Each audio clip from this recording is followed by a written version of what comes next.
Doctor BR Ambedkar.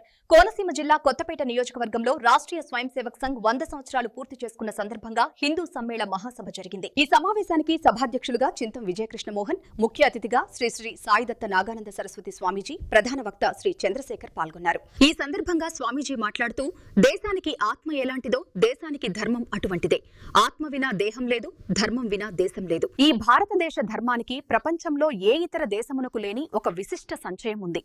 అందువల్లనే మన ధర్మం విశ్వధర్మం అని పిలువబడుతున్నది. ప్రాచీన సంస్కృతి, ధర్మ పరిరక్షణ మనందరి బాధ్యత, కర్తవ్యమని ప్రతి హిందువు భావించినచో మన దేశ ధర్మము ఉత్తమమైన వైభవ స్థితికి చేరుకుంటాయని అన్నారు. గ్రామమా, పట్టణమో, నగరమో ఒకసారి వచ్చాను. చాలా అద్భుతమైనటువంటి ఆదర స్వాగతం లభించింది మాకు.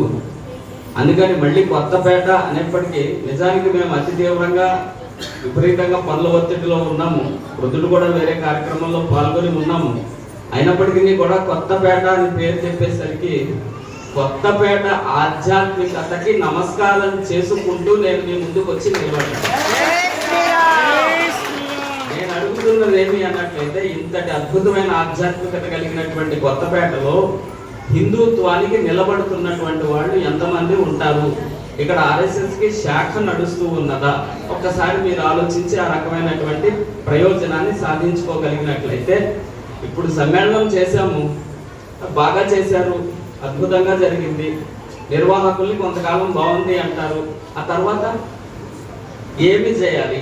తర్వాత ఇంకొక ప్రశ్న ఏంటంటే, స్థిరపరచాలి. ఎప్పుడైనా సరే భావజాలం అనేది వ్యక్తి ప్రాధాన్యంగా నడిస్తే ఆ వ్యక్తి ఉత్థాన పతనాలు, ఆ భావజాల ఉత్థాన పతనాలకి కారణమవుతాయి.